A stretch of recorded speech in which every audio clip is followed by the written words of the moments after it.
Hey guys, welcome back to my channel. And Sea Fever is the movie that I watched at 2:30 a.m. It is a 2019 movie.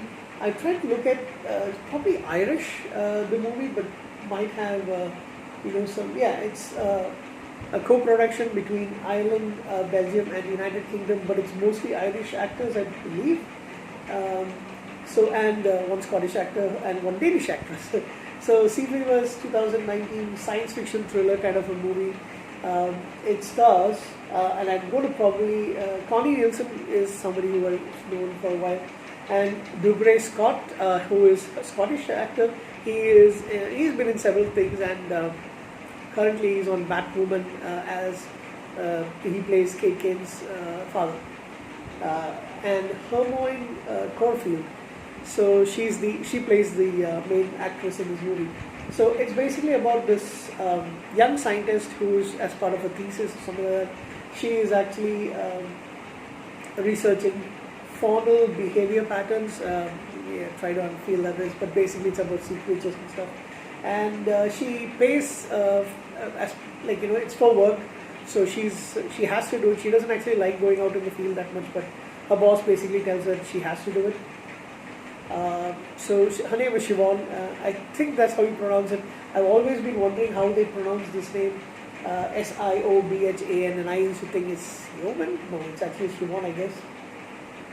So she books a place on the fishing trawler, the Liam Sin, or I don't know how they pronounce it. While I was watching the movie, I think I actually got the pronunciation right, but so many hours later, I can't get it. Liam Sin or Kin, or I think that's how you pronounce it.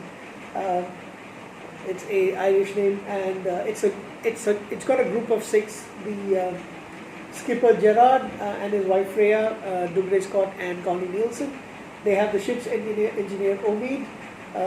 Then the deckhands Johnny, Ciara, Kira, I believe, and Sudi. And I think Kiara is Johnny's grandmother. At least it seems like that. So they're warned after they leave, they're warned by the Coast Guard that they're not supposed to go to a particular section. It's an exclusion zone near the route, and I had to look up what is an exclusion zone.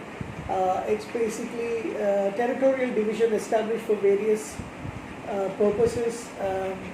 So it's like a geographical area, normally either in the land or in the ocean.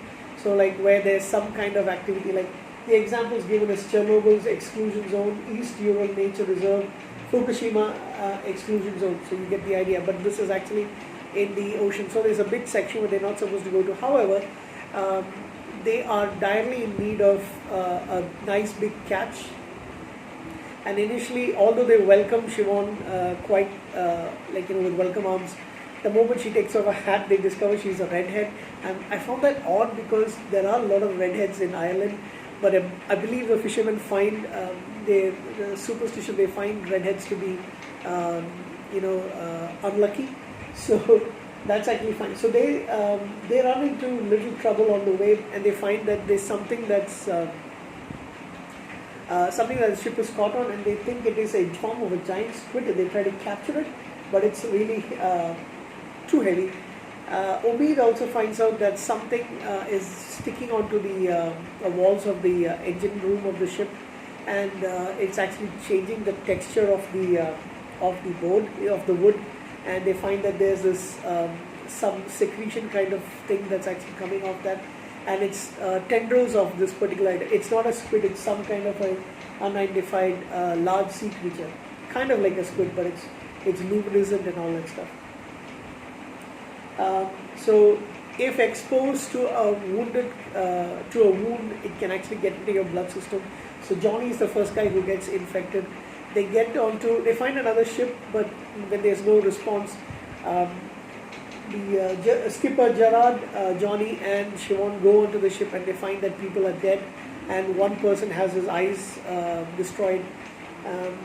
So there's nobody alive there. They decide initially not to tell them, but when they come back, Johnny starts getting a fever, and then he starts having blood coming out of him, and his eyes explode. It's because of the larvae kind of creatures from the sea creature getting into the bloodstream, and when it gets bigger, it starts popping out.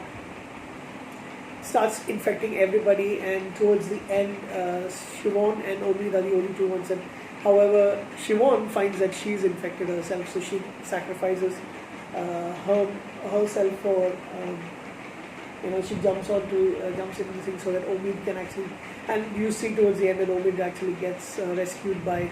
I mean, you don't see the example, but he is actually his lifeboat runs into another ship. The sea creature is this huge luminescent thing, which you can see towards the end that they call them bioluminescent. Siobhan actually runs toward it. I found it quite beautiful to actually look at, even though the creature seemingly has put the life of the entire crew in peril, and with the exception of this one character, everybody else dies.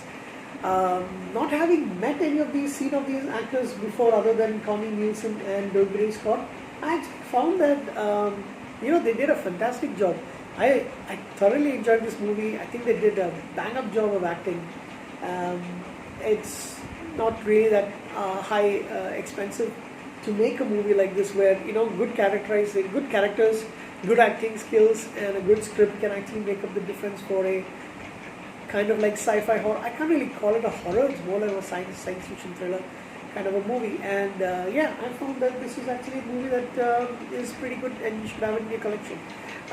Hopefully when things calm down a little bit more, we have our kind of lockdown hopefully ending by the end of May. At the end of the month, I'm thinking that I might be going to the office in June. But things are still not going to go back to normal like how it was.